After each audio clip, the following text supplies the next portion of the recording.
आचारसंहिता लागू. अंमलबजावणीसाठी प्रशासन लागले कामाला.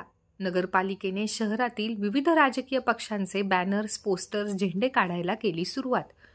निवडणूक आयोगाने आज लोकसभा निवडणूक तारखांची घोषणा केली असून बुलढाणा लोकसभेसाठी 26 एप्रिल रोजी मतदान होणार आहे. आजपासून देशभरात आदर्श आचारसंहिता लागू केली आहे. आचारसंहिता लागू झाल्याची घोषणा केल्यानंतर जिल्हा प्रशासनही निवडणुकांच्या दृष्टीने तयारीला लागले असून आचारसंहितेची अंमलबजावणी करण्यासाठी बुलढाणा नगरपालिकाही कामाला लागली आहे. नगरपालिकेच्या एका पथकाने आज सायंकाळी बुलढाणा शहरात लागलेले विविध राजकीय पक्षांचे बॅनर्स, पोस्टर्स, झेंडे काढायला सुरुवात केली असून शहरातील विविध ठिकाणच्या प्रवासी थांब्यावरील लिहिलेला मजकूर पांढरा कापड लावून झाकायला सुरुवात केली आहे.